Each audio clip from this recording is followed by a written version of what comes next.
Si on est béni, qu'on dise Amen. Très très fort. Amen veut dire ainsi soit-il. Alors si on est béni, on dit ainsi soit-il. On bloque notre bénédiction de manière à ce que l'ennemi ne puisse pas l'arracher. Alléluia. Amen. Si je vais dire une phrase, vous allez dire Amen de manière à exploser le ciel de votre vie. Alléluia. Amen. Je vous dis, vous êtes bénis.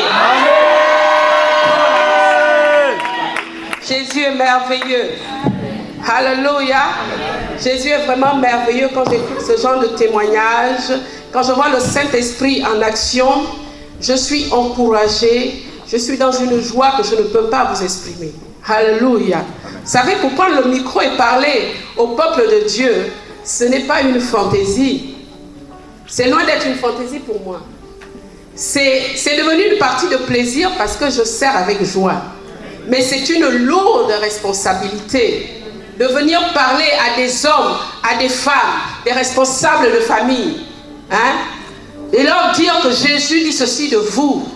Il faut que ce que tu viens de dire ait vraiment l'impact du Saint-Esprit et que cela vienne vraiment du ciel. Amen. Alléluia. Vous savez, plusieurs fois j'ai voulu arrêter de servir Dieu. Dans les tribulations. Je dis bien arrêter de servir, pas arrêter d'être chrétienne. Il y a une différence. Il est arrivé des temps où je disais, Seigneur, je veux tout simplement être ton adoratrice. Je veux tout simplement t'aimer, te servir dans l'intercession parce que j'aime la prière. J'aime la prière.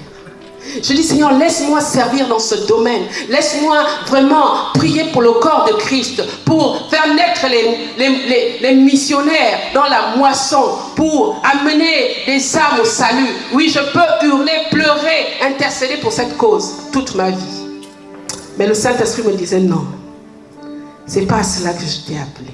Tu dois encore parcourir le monde et annoncer un message de restauration.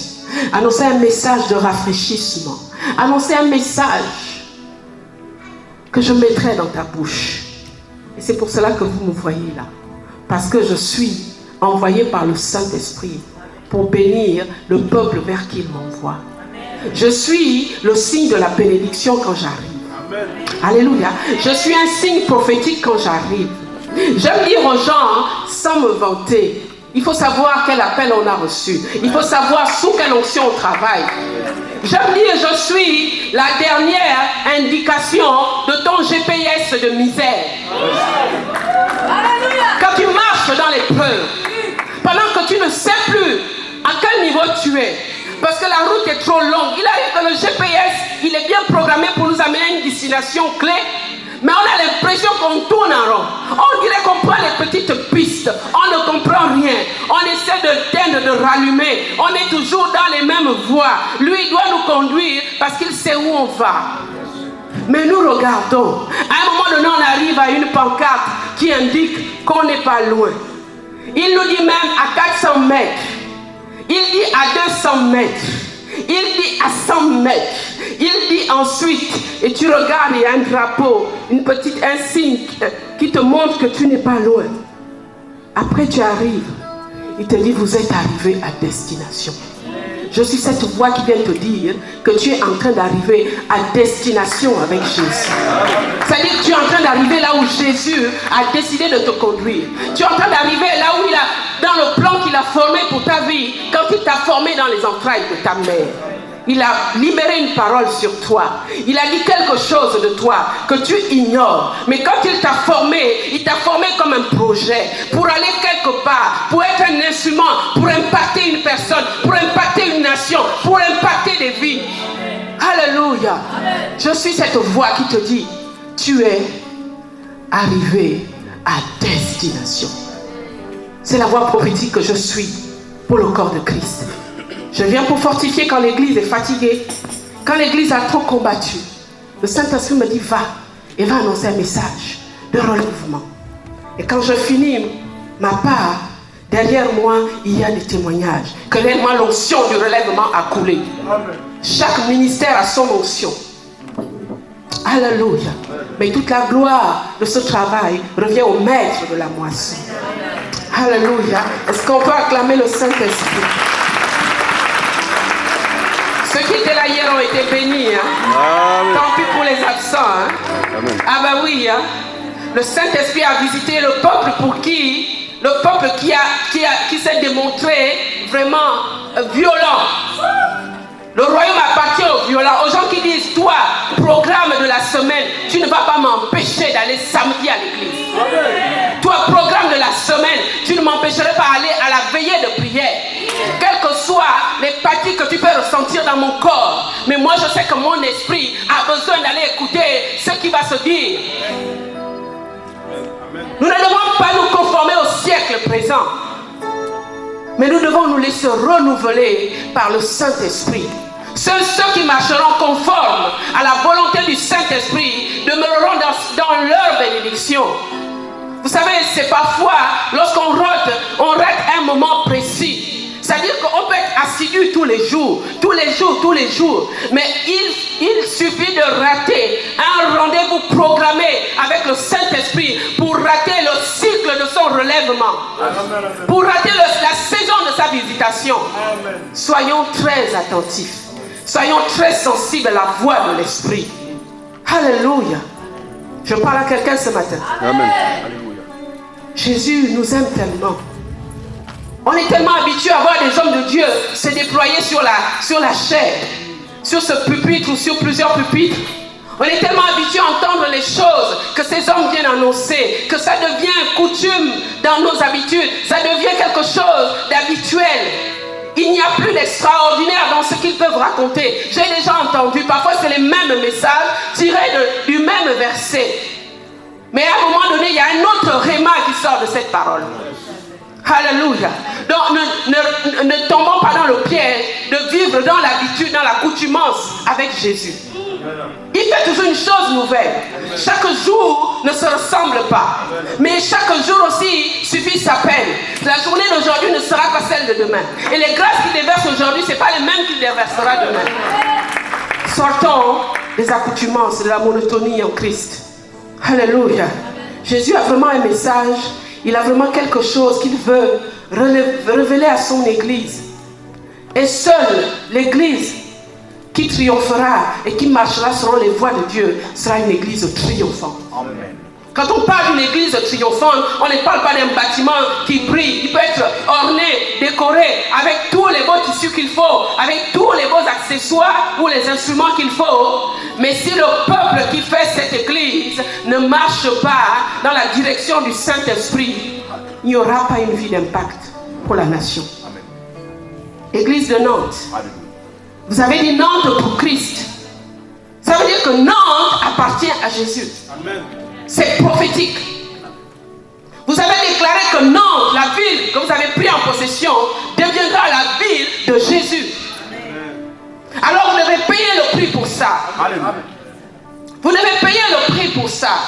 Ce n'est pas une affaire de 3 nuits de prière ou 3 jours de jeûne ou 21 jours, 40 jours, autant que vous vous régénez. Mais c'est un sacrifice à vie. C'est un engagement que vous prenez avec Jésus pour consacrer Nantes à Christ. Alléluia. Je parle à des hommes et des femmes spirituels. Vous comprenez mon message? Amen. Je suis venu avec un fardeau. Le Saint-Esprit m'a donné un message. Et le thème de ce matin, hier on a parlé de l'épreuve du désert, l'épreuve du désert pour le chrétien. Je ne vais pas revenir dessus, je ne vais même pas faire un résumé dessus. Parce que je veux vraiment finir le message que j'ai ce matin. Ce matin, le thème que j'ai, la thématique que le Saint-Esprit m'a révélé, c'est l'impact d'une église. Alléluia. L'impact d'une église conduite par le Saint-Esprit. L'impact d'une église conduite par le Saint-Esprit. Et l'impact d'une vie conduite par le Saint-Esprit. Alléluia. On va ouvrir rapidement nos Bibles dans Jean au chapitre 16. C'est mon message, ce sont mes versets d'appui. Jean chapitre 16, le verset 13 au verset 14. Ensuite nous lirons Acte 1, que nous connaissons tous. C'est les versets que nous passons notre temps à répéter, à proclamer. Alléluia. Amen. Alors le Seigneur parlant à ses disciples qu'il préparait à son départ, il leur dit ceci. Il parlait de la personne du Saint-Esprit, il leur annonçait sa venue. Il parlait sous un plan purement prophétique. Il prophétisait la venue du Saint-Esprit. Il disait, quand le défenseur sera venu, l'Esprit de vérité, il vous conduira dans toute la vérité. Car il ne parlera pas de lui-même, mais il dira tout ce qu'il aura entendu et vous annoncera les choses à venir. Jésus disait dans ce verset que le défenseur, le Saint-Esprit, il a tout dit dans ces versets. Il a dit que le Saint-Esprit viendra sous la forme d'un défenseur. Donc sous la forme d'une protection, sous la forme d'un avocat, sous la forme d'un bouclier. Il défendra l'Église, il défendra le chrétien. Et nous avons vu également que dans les actes des apôtres, quand commence la grande tribulation, dans Matthieu 10, Jésus complète en disant, ne vous inquiétez pas, quand vous serez conduits devant les tribunaux, vous serez accusés à cause de mon nom. Ce n'est pas vous qui parlerez, mais c'est lui qui parlerait en vous. Et vous êtes d'accord avec moi que lorsque la tribulation survient sur l'Église primitive, c'est par le Saint-Esprit, que ce soit l'apôtre Pierre, l'apôtre Jean, et tous ceux qui ont dû intervenir devant le Sinédrin, c'est l'Esprit de Dieu qui les amenait à parler et qui leur donnait la révélation de la Genèse, de l'alliance de Dieu et Abraham. Amen. Ils n'étaient pas censés connaître ces choses. Même Paul qui vient après, parce qu'il était docteur, c'est vrai, il connaissait ces choses, mais il avait une éloquence, parce qu'il parlait rempli du Saint-Esprit. Il dit, il vous conduira dans toute la vérité.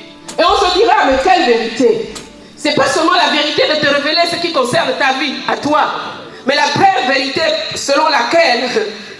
c'est un pléonasme, une vraie vérité. Mais c'est pour dire que la pure vérité à travers laquelle le Saint-Esprit allait nous conduire, c'était la vérité des choses d'en haut. Il allait nous révéler en vérité qui est Jésus et ce qui entoure le mystère du ciel, le mystère du ciel et du royaume. Donc c'est cette vérité dans laquelle il allait nous introduire. Il allait nous sortir de la sphère de mensonges dans laquelle on a grandi, pour nous amener à connaître, à contempler la sainteté et la gloire de Dieu. Amen. Alléluia. Amen. Et il dit, il vous annoncera les choses à venir. Alors là, nous voyons clairement l'esprit prophétique du Saint-Esprit. Il allait annoncer l'avenir. Il allait dire ce qui va arriver. Et ce n'était pas le commencement de son œuvre. Puisque dans la première alliance, c'est l'ancienne alliance, c'est le Saint-Esprit qui parlait au travers des prophètes, nous le savons. L'Esprit de Dieu les investissait et il parlait poussé par l'Esprit. Donc, il est l'Esprit de la prophétie. Alléluia. Au verset 14, dit, il révélera ma gloire parce qu'il prendra de ce qui est à moi et vous l'annoncera. Et nous savons que quand le Saint-Esprit est là, on contemple Jésus dans sa gloire. Quand on parle de la gloire de Dieu, on parle en réalité de la présence de Jésus dans nos vies. On parle de la personne du Saint-Esprit qui nous fait contempler Jésus-Christ. Il n'y a que ceux qui sont remplis par le Saint-Esprit qui peuvent en réalité adorer le Fils de Dieu. Les vrais adorateurs sont des personnes remplies du Saint-Esprit. Ce matin, la sœur qui est venue témoigner en pleurant ici a été saisie par le Saint-Esprit. Et pendant que le Saint-Esprit me disait, trouverai-je des adorateurs véritables encore? Elle est venue parler de l'adoration. Et c'était le signe prophétique de mon message. Alléluia. Amen. Et pourtant, ce n'est pas mathématique, mais ne peuvent saisir les messages prophétiques que ceux qui ont l'Esprit de Dieu. Amen. Alléluia. Amen. Donc il disait, il vous conduira, il vous annoncera, il vous révélera ma gloire. Et nous savons que la gloire de Jésus réside dans la personne du Saint-Esprit. Vous êtes d'accord avec moi? Amen. Et nous voyons ici comment l'Église, je vais parler déjà de l'impact de l'Église conduite par le Saint-Esprit. Nous allons simplement aller dans la genèse de l'Église primitive. Et nous connaissons tous que Jésus parlant leur a dit au verset 12 de Jean que je viens de lire, que j'ai encore beaucoup de choses à vous dire. Alléluia. Mais Jésus était avec eux pendant 3 ans. Il les a enseignés pendant 3 ans. il leur dit, avant de partir, qu'il a encore beaucoup de choses à leur dire. Mais il dit, vous ne pourrez pas les porter maintenant. Pourquoi? Parce qu'ils n'avaient pas la vie de l'esprit pour saisir les mystères qui étaient cachés dans ce que Jésus était sur le point de leur dire. Alléluia. C'est pour ça qu'il dit, mais lorsque le consolateur, l'esprit de vérité sera venu, il vous annoncera toutes choses. Parce qu'il n'y a que par le Saint-Esprit que nous pouvons saisir l'enseignement. Parce qu'il est celui qui nous renouvelle l'intelligence. Il est celui qui nous accorde la connaissance et la sagesse. Alléluia. Et nous voyons donc que le Saint-Esprit va faire sa première apparition. Vous savez, j'aime cette partie de la vie de l'Église. Jésus parle à des disciples. Ils étaient nombreux.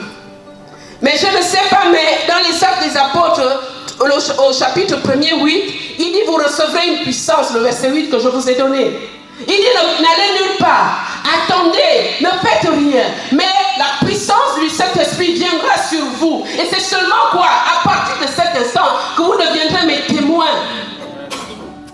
C'est-à-dire quand il sera arrivé sur vous, et qu'il vous aura rempli de puissance, ce n'est qu'à cette condition que vous deviendrez mes témoins. Que vous parlerez de ma part, que vous ferez des choses extraordinaires de ma part, et à ce moment-là vous témoignerez de ma véracité et de ma résurrection. Il fallait l'attendre. Alors il se passe cette chose. La Bible dit qu'ils étaient 120 dans le chapitre 2 des Actes des Apôtres. Moi je voudrais, s'il fallait je n'ai pas la prétention de réécrire la Bible, mais moi j'aime l'appeler les actes du Saint-Esprit. Ce qui est mis en lumière dans le livre des Actes des Apôtres, c'est en réalité les actions du Saint-Esprit au travers des apôtres. Amen. Alléluia. On voit 120 personnes qui sont dans un lieu. La Bible dit que quand vous faites bien les recherches de leur attendre, c'est qu'ils étaient dans une chambre haute. Et ils persévéraient dans la prière. Ils persévéraient dans quel but? Ses disciples étaient 120. Mais au départ, Jésus a sauvé des milliers de personnes. Pourquoi il n'y avait que 120? C'est parce que les autres n'avaient pas pu tenir ou n'avaient plus cru après le départ du Seigneur. Ils s'étaient ébranlés, sachant déjà que quand Jésus est conduit à la croix, l'église s'est vraiment, c'est-à-dire les disciples se sont éparpillés. Beaucoup ne croyaient plus parce que pourquoi ils ne peuvent pas se délivrer lui-même. Bref, donc l'effectif s'est réduit. Il n'y avait plus assez de disciples. Mais quand il part, ils étaient quand même plus nombreux que ça. Mais 120 ont persévéré dans une vision. 120 ont compris que nous avons les clés de quelque chose. Pierre savait qu'il était la clé de l'église. Il savait quelque chose. Et vous vous rappellerez que Pierre, avant d'avoir reçu le Saint-Esprit, a renié Jésus 3 fois. Ce même Pierre, alors que Jésus à peine ressuscité, va ramasser, convaincre ses frères d'aller encore pécher. C'est-à-dire qu'il renonçait à la paix parce qu'il n'y croyait plus. Mais il était parmi les 120. Et le Saint-Esprit va me dire, sais-tu pourquoi je suis descendu à ce moment-là? Ce n'était pas pour commémorer la Pentecôte. Mais c'était parce que il voulait vraiment faire une entrée. Parce qu'à Jérusalem, les gens arrivaient de toutes parts, de toutes les nations. Et ce n'était que stratégiquement que le Saint-Esprit devait descendre. Mais il y a eu un autre élément déclencheur. C'est qu'il a vu une chose dans ces 120. Alléluia. Amen. Il m'a dit qu'il a vu une chose qui a attiré, qui a précipité sa descente sur terre. Il a vu au lieu. Ils avaient quelque chose en commun. Alléluia. Il a vu en eux l'amour, la passion pour Christ. Ces 120 avaient quelque chose en commun. Écoutez bien. Il ne suffit pas de se rassembler. Mais il faut partager une vision. Il faut marcher dans une même direction. Mais ces 120 étaient justement les seuls à comprendre, à saisir et à aimer Christ de manière passionnée. C'est cette passion que le Saint-Esprit a vue. Il a sondé leur cœur. Il a regardé. Il a vu qu'ils avaient la même passion pour le Christ. La première chose qu'il a vue, il me dira. Ensuite, il a vu qu'ils avaient une deuxième chose. Ils pratiquaient les commandements, ils pratiquaient la parole et les enseignements que Christ leur avait laissés. Ils pratiquaient cela. Donc ils avaient l'amour. Vous vous rappelez que dans Jean 17, Jésus leur recommande de s'aimer les uns les autres. Ils s'aimaient entre eux. Ils avaient un amour agapao, il y avait un amour pur, sans intérêt. Ils n'étaient pas hypocrites. Ils avaient quelque chose qui attirait le regard du ciel. Ils avaient cet amour-là. Et ils partageaient, ils pratiquaient la parole. Ils pratiquaient la parole. Et Jésus dit là dans Jean 15 que si vous demeurez en moi et si je demeure en vous, en fait, la condition ici c'est de demeurer en Christ. Mais comment peut-on demeurer en Christ? C'est en mangeant sa parole chaque jour. Christ est la parole. Quand tu prends la peine de lire la parole et de persévérer dans les recherches et dans la connaissance de la parole, Jésus grandit en toi. Il dit, c'est à cette condition que moi je demeurerai. C'est-à-dire, je prendrai forme en toi. Et la condition c'est, si tu demandes à partir de ce moment-là, la chose te sera accordée. Beaucoup ne sont pas exaucés à cause de cela. Christ ne demeure pas en toi. Et tu n'as pas la foi. Et tu passes ton temps à demander des choses que tu ne reçois pas. Ce n'est pas de la faute de Dieu.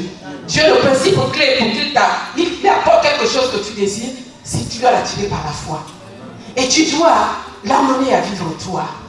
Ils avaient donc ça de commun, c'est qu'ils avaient la crainte et ils pratiquaient la parole. La troisième chose, ils étaient prêts à sacrifier leur vie pour que l'église prenne vie. Ils étaient prêts à mourir. Souvenez-vous que certains comme Luc, comme Matthieu, comme Simon, comme Jacques et son frère avaient quitté tout ce qu'ils avaient pour suivre Jésus. Donc ils étaient prêts à tout pour que l'église prenne forme. Ils avaient consacré leur vie à cette cause. Donc c'était des hommes et des femmes engagés. Alléluia. Ils étaient tous engagés. Et le Saint-Esprit regardait cela. La quatrième chose, il manifestait la volonté et la détermination. Si tu n'as pas la volonté de faire quelque chose, Jésus ne peut pas t'aider. Et si dans cette volonté, tu ne manifestes pas aussi la détermination. Quelqu'un de déterminé, c'est quelqu'un qui ne s'arrête pas en chemin. Quelqu'un de déterminé, c'est quelqu'un qui va jusqu'au bout de sa vision. C'est un homme de vision. Il est qualifié par la détermination. Il ne renonce pas, ce n'est pas un défaitiste. Il est tout le temps optimiste. Il n'est pas pessimiste. Il ne parle pas négativement. Il n'emploie jamais les phrases négatives. Il parle selon la foi, selon la grandeur de la foi. Ils étaient déterminés. La cinquième chose, comme je disais, ça s'approche de ce que j'ai déjà dit.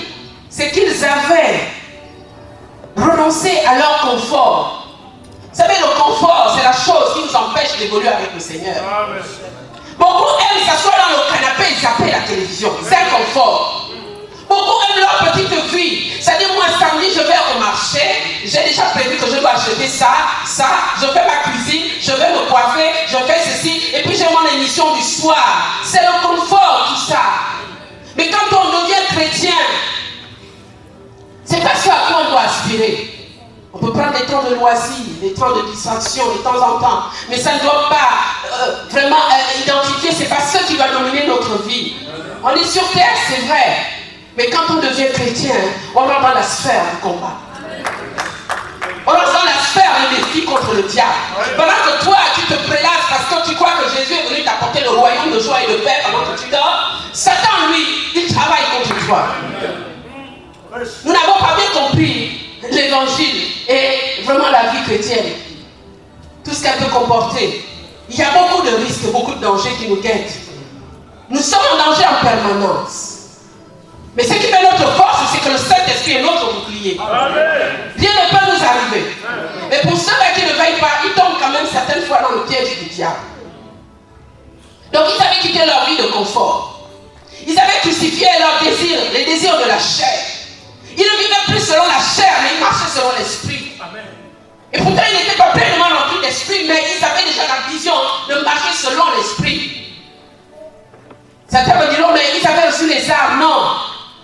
En Matthieu 10, ce dont il est question, c'était une onction de sacerdoce. Jésus dit, venez m'aider à chasser les démons. Je vous donne les armes. Mais ils n'étaient pas remplis. Alléluia. Amen. Donc ils avaient abandonné leurs ambitions. C'est pas mal d'avoir les ambitions en Christ. Je ne dis pas aux gens de quitter vos emplois. C'est pas ça le message. On peut tout à fait travailler, gagner son salaire. Paul était, je reviendrai sur lui, mais un des excellents, le plus excellent des apôtres. Mais la Bible dit qu'il travaillait de ses mains. Il était tisserand. Alléluia. Il n'a pas lâché de travailler quand il pouvait travailler. Tant que ça ne dépendait pas de ses missions. Alléluia. Sixième chose, ils évoluaient dans un même esprit d'unité. L'unité, c'est-à-dire un, dans toutes choses. Ils étaient un. Le Saint-Esprit n'est pas venu l'ordonner d'être un.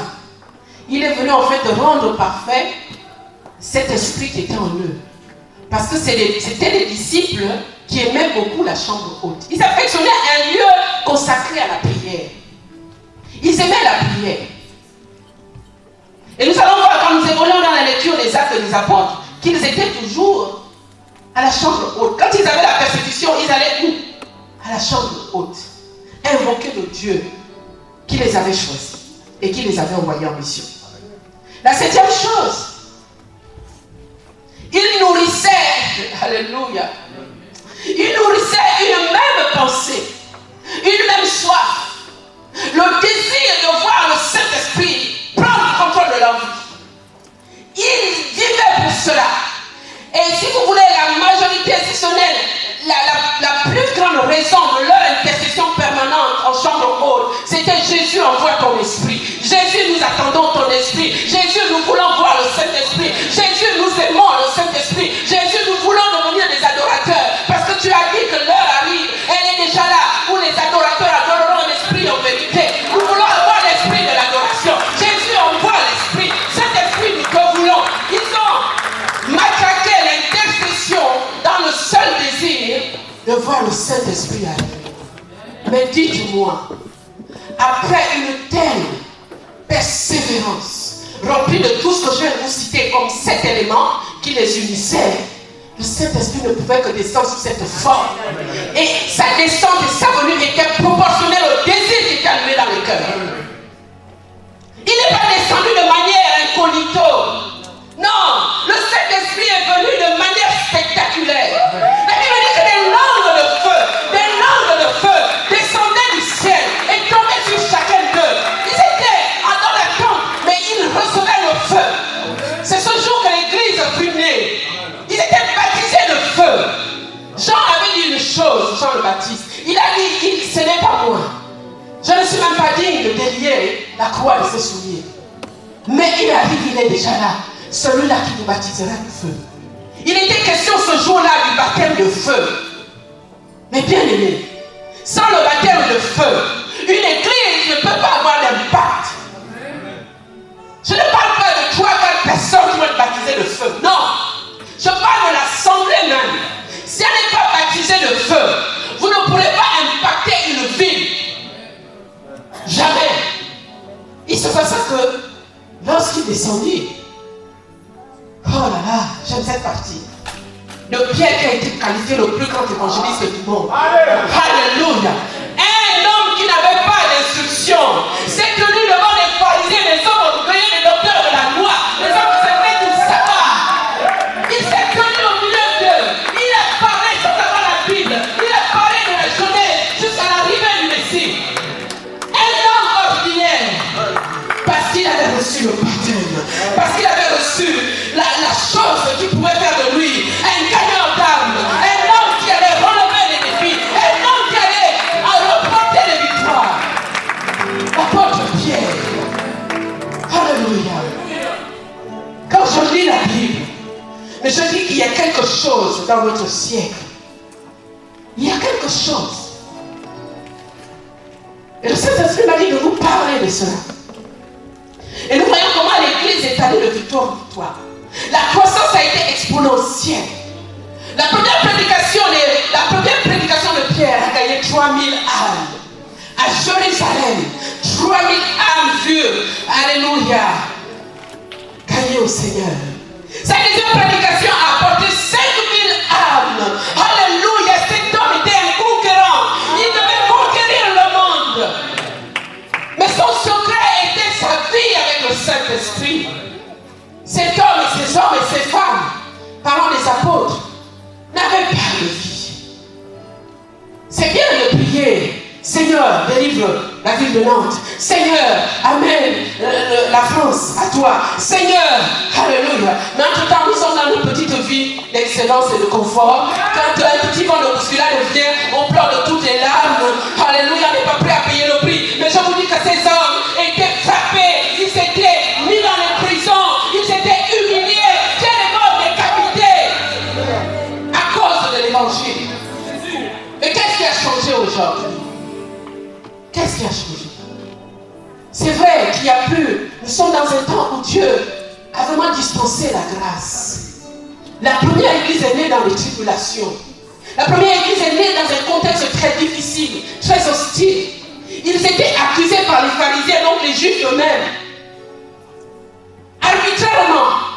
Mais vraiment arbitrairement. Les pharisiens suscitaient des faux témoins. Ils voulaient les accuser. On les amenait devant le Sinédrin. Ils étaient jugés pour les crimes qu'ils n'avaient pas commis. Mais ces hommes-là, quand ils sortaient de là, ils étaient plus adorateurs que quand ils étaient rentrés de prison. Parce qu'ils savaient que c'était le prix à payer.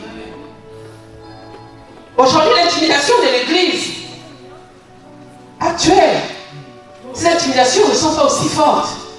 C'est ne prêchez pas dans les endroits publics. Ne troublez pas l'ordre public. Ne prêchez pas dans les métros.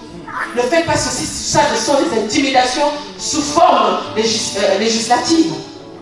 C'est une forme législative. Mais ce sont des intimidations du diable. Mais est-ce que ça doit nous arrêter? Est-ce que ça peut arrêter notre flamme? Est-ce que ça peut nous empêcher de proclamer le royaume de notre héritage? Le Saint-Esprit les couvrait. Ils avaient un seul objectif. Et je suis venu parler aux gagnants d'âme. Je suis venu parler à la race de gagnants d'âme. Je suis venu parler aux évangélistes. Je suis venu parler à ceux-là qui sont appelés dans l'apostolat.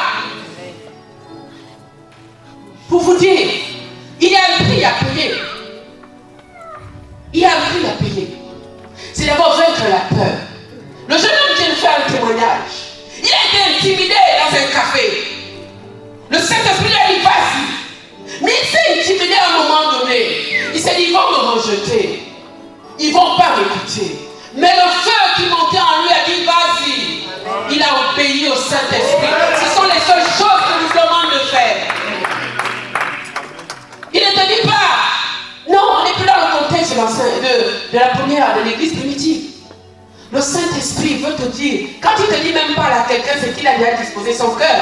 Et il a pu contempler que le Saint-Esprit avait déjà préparé ses cœurs à le recevoir. Mais nous avons une peur. Nous minimisons notre Jésus que nous louons ici. Nous dansons Jésus, Jésus, Jésus est grand, Jésus est puissant. Mais une fois sorti de ces murs, on est vite intimidé. On n'a plus la foi. On vit sa chrétienté de manière égoïste, on est concentré sur nos propres besoins, nos propres soucis, nos propres problèmes. Non, non, non, non, non. Des intercessions où moi, Seigneur, mon problème, ma vie. Les plus grandes intercessions du chrétien de notre siècle. Amen. Sa plus grande intercession est à 80% basée sur sa vie. 20% pour la cause de l'évangile. Et 5% sur ses leaders, ceux-là qui paient le prix de les conduire. 5% de chrétiens prient pour leurs leaders. Amen. 5% plutôt de prières sont orientées vers les leaders. Alléluia. Et nous voulons avoir la vie du Saint-Esprit.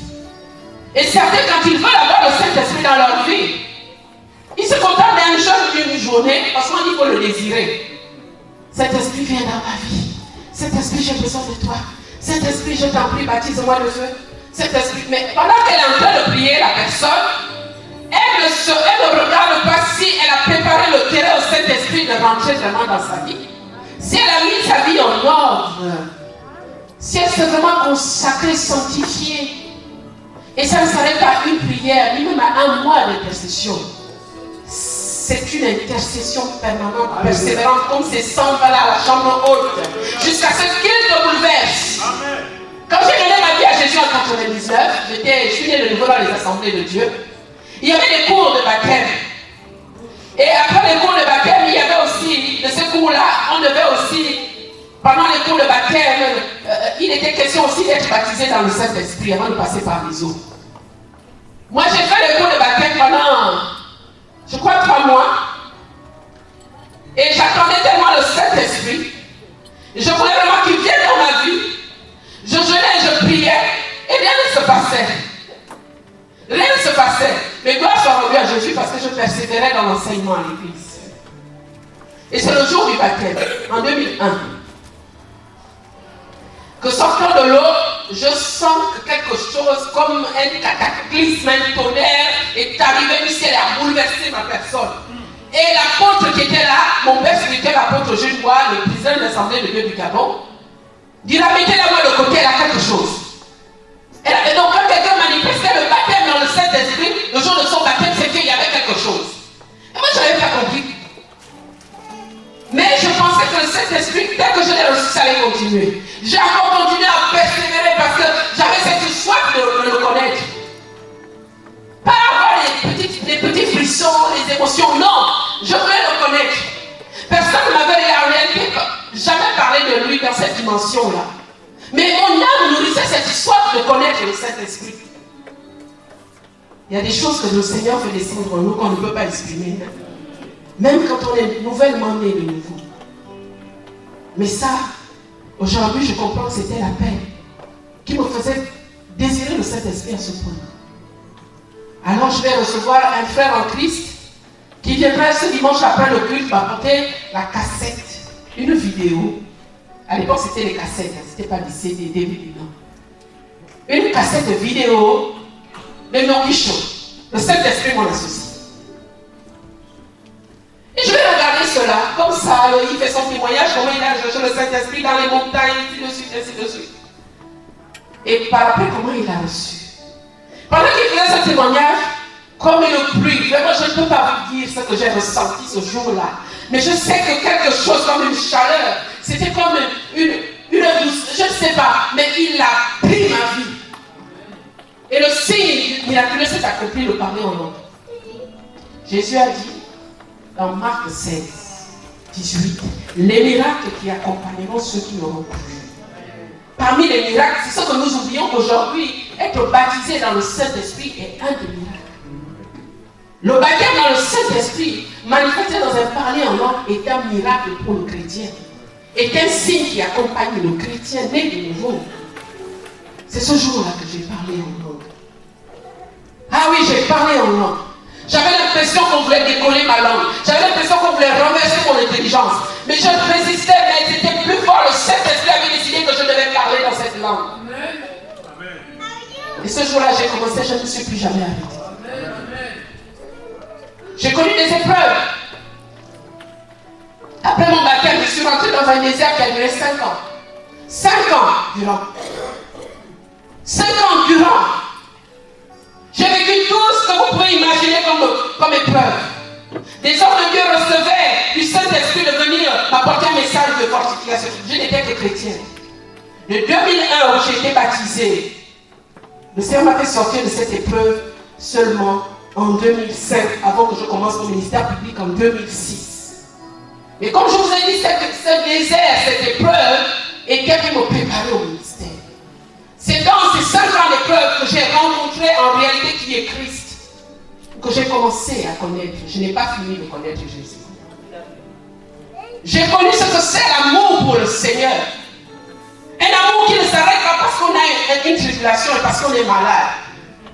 J'étais malade. Aucun médecin ne pouvait me guérir. J'allais dans les hôpitaux, je devenais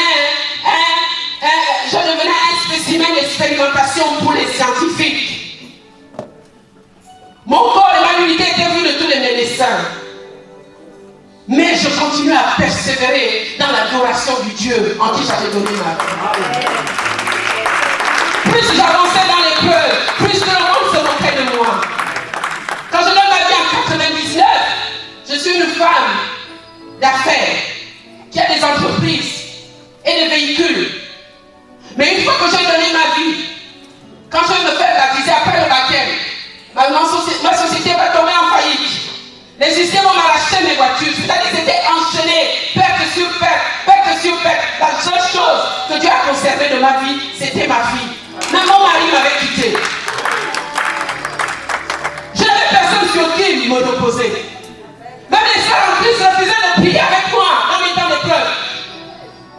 J'étais esselée, abandonnée, et pas par Christ. C'est là que j'ai contemplé l'amour, la fidélité de Jésus. Si je suis cette adoratrice, c'est parce que Jésus m'a révélé que dans l'épreuve, c'est là qu'il est Seigneur. C'est dans la tribulation qu'il est vivant. Tu dis Jésus est vivant, il est vivant, c'est normal. Si tu ne le sais pas, si tu n'as pas expérimenté le fait qu'il est vivant, tu vas le chanter comme une fable. Tu vas le chanter sans conviction. Oui, il est vivant, il est vivant. Mais il y a une différence avec la personne qui a expérimenté le Jésus vivant. Quand elle chante Jésus est vivant, elle se rappelle tout ce qu'il a fait. Ah, il est vivant! Oui, il est vivant! Alléluia! On me dit qu'elle est grande, non! Est-ce qu'il est vivant? Elle a vu dans sa souffrance. Alléluia! Il a vu dans sa misère. Il s'est révélé être le Jésus qui est vivant. Comme la sœur qui a témoigné tout à l'heure par rapport à un passeport. Jésus est vivant, mes amis. Mais c'est le Saint-Esprit qui fait cette action dans nos vies. C'est le Saint-Esprit qui est notre soutien. Et si l'Église veut vraiment décoller, il est question de le rechercher. Il est question de le désirer.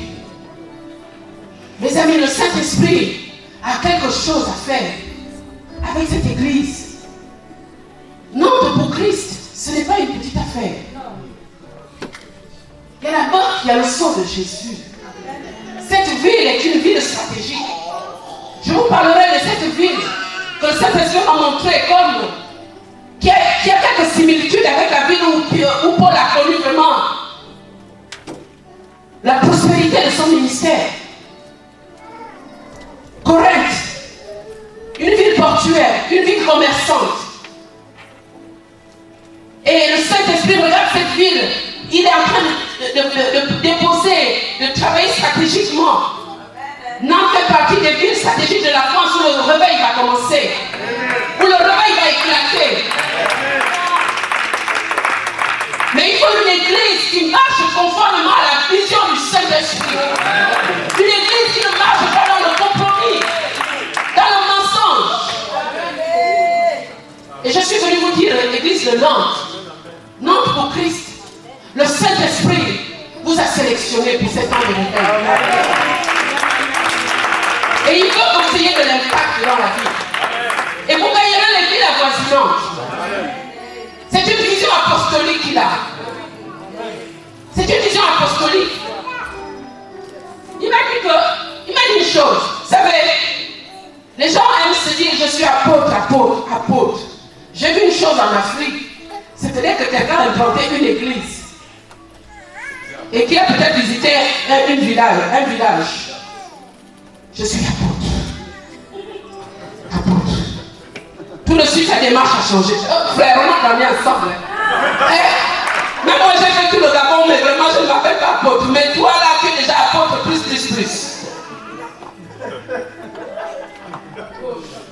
Mais le manteau apostolique ne dépend pas du vêtement spirituel que l'on porte. Le manteau apostolique dépend de la vision. Je dis bien de la vision élargie que tu as du royaume de Dieu sur terre. Tu peux être apôtre sans être proclamé par les hommes apôtres. Parce que tu as une vision. Tu as une vision de gagner les nations à Christ. Tu es un conquérant. Dites-moi, l'apôtre Paul était déjà apôtre avant d'avoir franchi toutes les villes où il a apporté l'évangile. Parce que Jésus l'avait déjà établi apôtre des nations.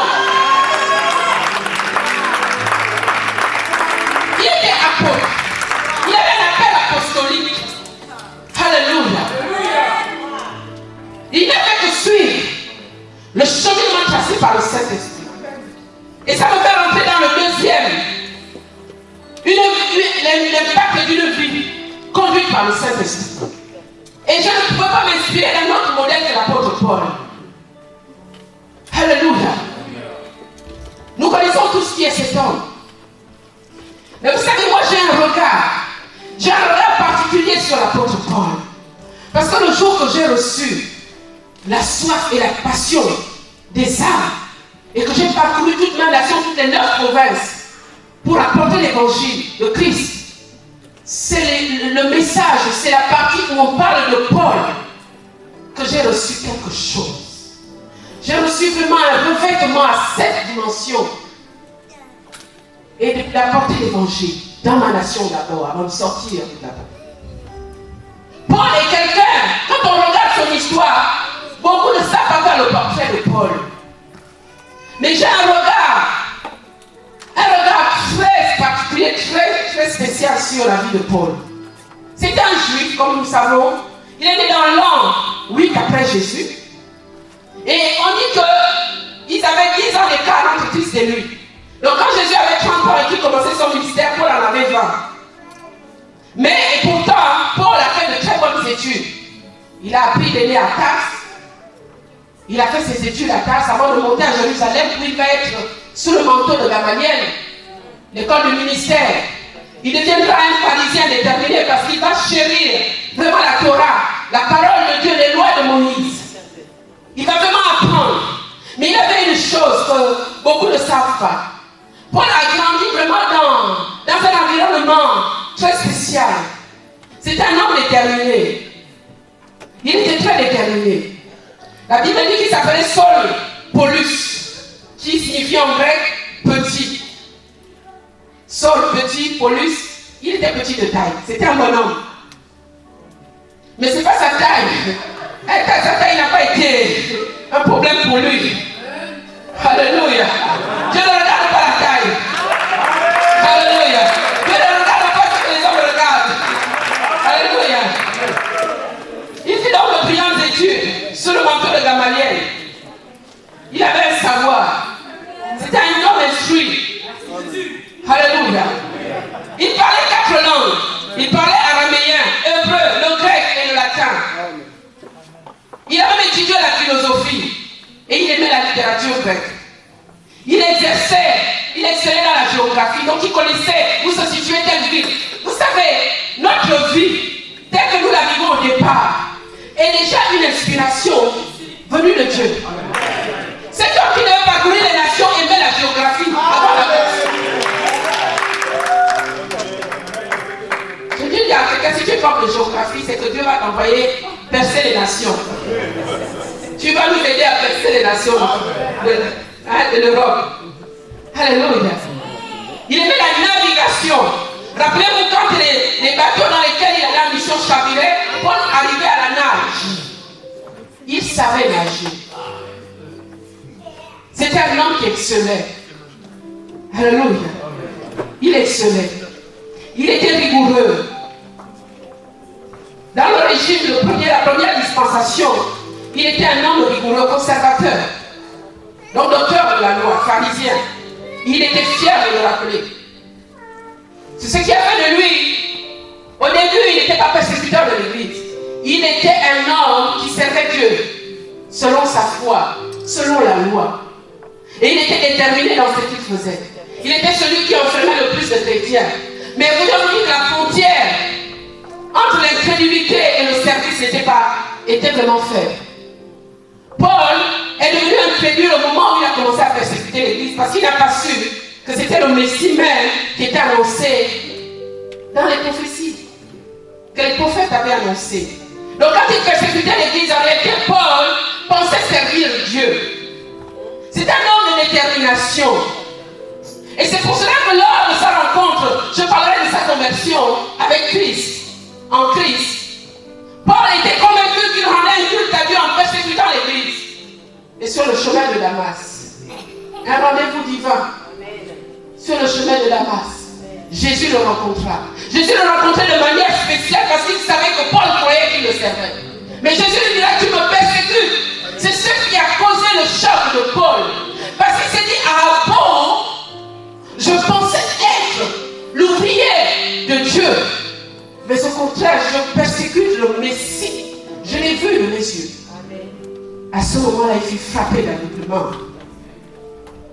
Mais il était donc déjà rentré dans le processus de son appel.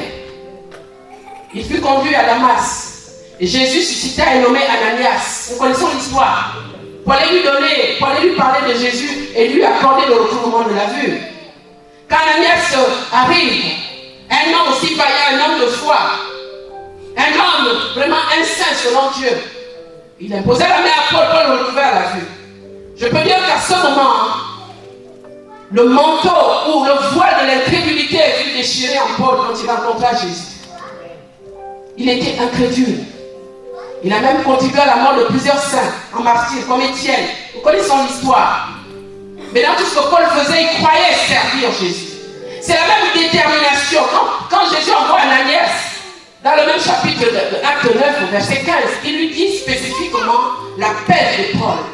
Il dit c'est un instrument que j'ai choisi pour annoncer l'évangile dans les nations. Il avait déjà l'appel d'apôtre. Et je lui montrerai ce qu'il va souffrir pour mon nom. Donc les grandes souffrances ont même été annoncées en ce qui concernait Paul. Il était encore saul. Alléluia. Mais cet homme très vite va être zélé de Jésus. C'est-à-dire la passion qu'il avait pour l'ancienne dispensation, il va la transformer pour la nouvelle dispensation, la grâce. Sous la dispensation de la grâce, l'apôtre Paul va exceller de la manière qu'il a excellé dans la persécution. Il va devenir le gardien même de la parole de Dieu. Amen. Qui de Paul a écrit, qui a mieux écrit que Paul? Parce qu'il a eu une relation avec le Saint-Esprit. La vie de Paul a été impactée de telle sorte que personne ne pouvait contester qu'il était devenu chrétien. Même après le baptême que lui accorda Ananias, quand on le conduisit à Jérusalem, les apôtres ne croyaient pas. Alléluia. Ananias eut même peur de l'approcher. Alors Paul va prendre un temps, il va se retirer, il va rester à Tarse. Et la Bible dit que Barnabas alla à Tarse pour le ramener à Antioche. Et pendant un an, assidûment un an, Paul assistait aux enseignements des apôtres. Paul évoluait dans l'église d'Antioche. Il était là. Il était formé. Et je crois qu'il était très discipliné. Parce qu'au bout d'un an, le Saint-Esprit apparaît. Comme l'esprit prophétique. Je te dis que le Saint-Esprit, l'esprit prophétique de l'église, la nouvelle dispensation. Il parle, il dit, mettez-moi à part Paul et Barnabas. La Bible dit qu'ils étaient, acte 13, ils étaient en prière et en jeûne. Ils évoluaient dans le jeûne et la prière. Il y avait des docteurs et des prophètes. Ici, je vais attirer l'attention sur une église qui doit impacter. C'est qu'il doit y avoir des prophètes. Il doit y avoir des prophètes. Pas des prophètes qui cherchent à parler de la vie des autres. Non. C'est pas de cette dispensation-là que je parle, prophétique. La dispensation prophétique n'est pas seulement pour aller prophétiser sur la vie de ta soeur et de ton frère. Le ministère prophétique de l'Ancien Testament ne s'accentue pas dans la révélation de la vie de quelqu'un. Sa vie privée, ainsi de suite, non. Tu verras bien qu'on dit Jules et Silas étaient des prophètes. Ils étaient envoyés pour fortifier l'église. Le ministère prophétique était envoyé pour fortifier, encadrer, orienter les églises. À part Agabus qui va prophétiser sur les souffrances de Paul à Jérusalem. Et qui va aussi prophétiser sur la famille dans les actes des apôtres. Je n'ai pas vu de prophète qui exerce vraiment de manière permanente sur Dieu m'a révélé. Tu es né en telle date. Ton numéro de téléphone c'est un tel. Je ne dis pas qu'il ne parle pas par l'esprit. Mais je dis non. La disparition dans laquelle nous sommes est pour faire naître l'église, faire accroître l'église. Donc le prophète est là pour venir dire aux chrétiens, soyez encouragés. Jésus vous aime. Pour leur annoncer des temps de relèvement et de rafraîchissement. Pour aider leur foi à avancer. Et le Saint-Esprit parlait. l'église à cette époque. Alléluia. Le Saint-Esprit parlait de plusieurs façons. Vous êtes d'accord avec moi? Il parlait. Nous allons voir. Je veux vraiment que vous ayez ça en mémoire. Parce que bâtir une vie sur le Saint-Esprit, il faut réaliser qu'il est l'Esprit qui vous conduit. Il faut réaliser qu'il a besoin d'être en communion, en communication avec nous. Parce que beaucoup sont un peu embrouillés sur le fait que le Saint-Esprit est venu conduire l'Église et ça réel rôle au milieu de l'Église, dans l'Église et dans nos vies. Regardez ceci. Acte 21, 11 nous dit: nous révèle combien le Saint-Esprit conduisait l'Église souverainement. Souverainement. Les apôtres et les disciples priaient. Mais le Saint-Esprit est révélé ici d'une manière souveraine. Acte 21, 11, voici ce que déclare le Saint-Esprit. Donc le Saint-Esprit déclarait. Amen. On ne dit pas ici Jésus, c'est pas que Jésus n'était pas le maître de l'Église. Mais Jésus a mis en lumière que le cycle dans lequel vous rentrez était le cycle du Saint-Esprit. Alors on voit bien ici, le Saint-Esprit, acte 13, verset 2, le Saint-Esprit dit, il faisait connaître sa volonté. Acte 15, 28, il apparut bon au Saint-Esprit, disaient les apôtres. Acte 16, 6 à 7, la Bible nous révèle, empêché par le Saint-Esprit, il avait une volonté. Il pouvait les empêcher d'aller dans une ville. L'apôtre Paul dira, on a été empêché par le Saint-Esprit. Et il le sort aussi par l'Esprit de Jésus. Dans le même acte 16 et 19, 9 à 10, il parlait aussi par des visions. L'entrée de Paul en Macédoine était sous le feu d'une vision. Un Macédonien lui a parlé en vision. Et il comprit que le Saint-Esprit voulait qu'il aille en Macédoine annoncer la bonne nouvelle. Donc il conduisait par la vision qui est aussi un instrument de prophétie. Alléluia. Dans Acte 11, 12, Pierre dit, l'Esprit m'a dit, quand il reçut la vision sur la nappe et les animaux impurs, et qu'il résistait à aller là où le Saint-Esprit l'envoyait, il dit, l'Esprit m'a dit, quand il envoyait chez Corneille, annoncer l'évangile aux païens. Premier païen. Alléluia. Donc nous comprenons que le Saint-Esprit est le maître et celui par qui nous pouvons tout. Et nous devons tout. Vous êtes avec moi? Amen. Et nous devons le désirer. Nous devons vraiment le désirer. Nous devons désirer qu'il nous conduise. Quand Paul et Silas furent consacrés, je m'achemine vers la fin de mon message, il fit un premier voyage missionnaire, mais vraiment apostolique. Mais vous allez, quand vous lisez la parole de Dieu à partir du chapitre 13, Paul visita des villes, il visita des villes, et il rencontra des difficultés avec Barnabas. Et pourtant, il avait déjà vraiment une relation avec le Saint-Esprit. Et arrivé, alléluia, et arrivé à l'Istre, qui était sa 6e étape de ce premier voyage missionnaire, il va vivre un phénomène où sa vie va être mise en danger. Il va être lapidé à mort. Mais je dis même qu'il l'avait tué, mais le miracle de Jésus l'a ramené en vie parce qu'il avait encore besoin de lui. Jésus maintient en vie les personnes dont il a besoin. Si tu as une mission sur ta vie, si tu as un appel, je peux te dire une parole ce matin. L'ennemi n'aura jamais raison de toi. Quelles que soient les persécutions, l'ennemi n'aura jamais raison de toi. Parce que tu es un instrument important entre les mains de Jésus. La Bible dit que Paul faillit mourir. Et il partit de l'Istre pour Bérée. Dans quel état? Dans une brouette conduite par Barnabas. Paul était agonisant dans une brouette. Mais ça l'a pas empêché de programmer un deuxième voyage missionnaire. Amen. Alléluia. Amen. Parce que Paul était avec sa vie était impacté par la vie de l'esprit. Il avait peut-être encore une vision claire des missions qu'il devait faire. Mais il allait quand même sur le terrain missionnaire tâtonner. Alléluia. Il va rencontrer la victoire et des grands triomphes lors de son deuxième voyage missionnaire. Parce que le Saint-Esprit, cette fois, le conduisait pas à pas. Parce que Paul était devenu visionnaire à ce moment-là. Quand Paul s'installe à Corinthe, après avoir fait certaines villes, après avoir fait Thessalonique, après avoir été en Philippe, Paul arrive à Corinthe. Alléluia. Où il va être reçu par un couple excellent. Et c'est là qu'il s'installe, c'est là qu'il deviendra qui sera. C'est là qu'il va travailler. Parce qu'il va mettre 1 an et demi à Corinthe. Mais il avait un objectif, c'était bâtir l'église. Il devait bâtir l'église. Et c'était une zone stratégique. Il y avait les ports, le port de Chancré et l'autre port, qui était une zone vraiment où les gens venaient. Et c'était une ville de prostitution. Mais cela n'a pas empêché à Paul de bâtir l'église. Et quand nous lisons les actes des apôtres, nous pouvons comprendre que c'est là que Paul a reçu beaucoup de révélations.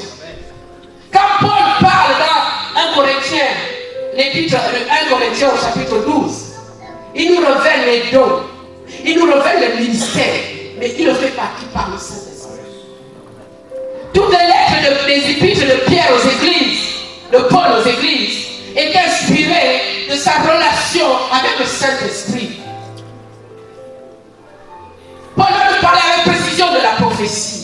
Il va parler avec précision du don de parler en langue. Il parle avec précision du don de sagesse. Il dit, il est un seul qui distribue ses dons. Un seul esprit. Le Saint-Esprit. Il était tellement impacté par la vie de l'esprit qu'il n'a pas regardé sa vie comme étant un gain. Il a regardé tout cela comme étant de la boue dans sa lettre aux Philippiens. Il dit, moi, Paul, les choses que je considérais, qui pour moi étaient un gain, aujourd'hui, sont pour moi comme de la boue. Parce qu'il considérait sa vie comme un coureur. En réalité, il était un coureur. Il a exercé ses talents d'athlétisme, ses talents de nageur. Paul avait un esprit d'athlète. Paul courait au travers des nations. Paul courait après la mort. Paul courait après tout. Paul était en permanence en train de courir. Son esprit était en course contre la mort. Alors une vie impactée de l'esprit, c'est une vie qui est en course contre la mort. Et la Bible nous dit de racheter le temps. Nous devons racheter le temps. Nous devons être des Paul pour ce siècle en perdition. Il n'a pas considéré la condition de sa vie. Et dans quelles circonstances il écrit ses épîtres? Il est emprisonné à Rome. Et nous savons tous que Paul est mort en prison décapité. À Rome. Un homme qui a vécu pour que l'évangile avance. Ah, ce matin, je sais que vous avez la même soif que moi. Ce matin, je sais que vous avez la même hargne que moi. On va se lever. Nos vies doivent être des vies d'impact. Tu dois pouvoir impacter les gens autour de toi avant d'aller dans les grandes surfaces. Tu dois pouvoir parler de Jésus avec passion à côté de toi. Combien de fois nous avons ici en Europe des personnes qui vivent dans l'oppression, la dépression. Satan opprime les vies. Il garde les vies en captivité. Tout est fait pour qu'on soit en dépression. Si j'en vous dis que 70% de Français vivent sous anxiolytique. Parce que l'oppression est forte. Ils sont tout le temps en dépression. Mais c'est nous, l'Église. C'est nous qui avons le message de la libération. Nous avons un message d'espoir. Et nos voisins de palier, parfois sont souvent malades. Et nous le savons. Mais quand nous nous croisons dans le palier, il est musulman. Que sais-tu? Tu as tellement prié pour son salut. Avance-toi. Nous avons rempli cette ville. Nous devons remplir cette nation. Vraiment prions. Si tu as pris connaissance, si tu as pris conscience de la place du Saint-Esprit dans la vie d'une église et dans la vie de chaque chrétien, alors parle au Saint-Esprit ce matin. Tu dois avoir une relation avec lui. Une relation passionnée. Une relation véritable. Parle au Saint-Esprit.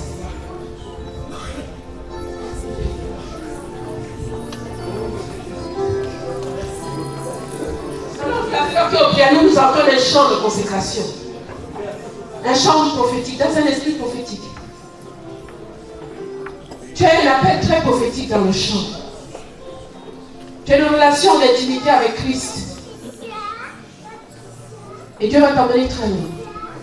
Que l'Esprit te saisisse et que tu nous conduises. Parce que le Seigneur veut que les gens se consacrent véritablement ce matin.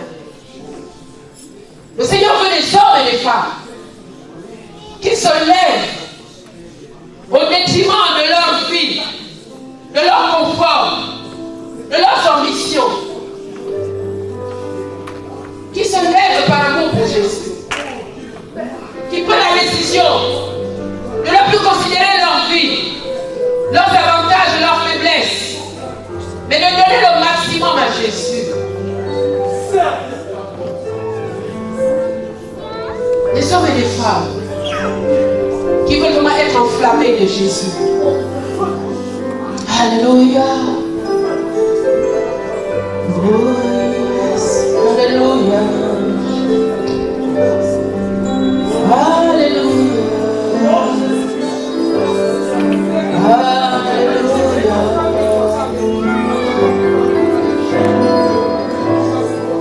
Oh yes. Alléluia. Je veux parler de toi. Je veux faire ton œuvre. Je veux parler de toi. Je veux faire ton œuvre. Alléluia. Oh, oh, oh. Jésus, je t'adore. Alléluia. Jésus, je te donne ma vie. Abandonne mon cœur. Oh, oh, alléluia.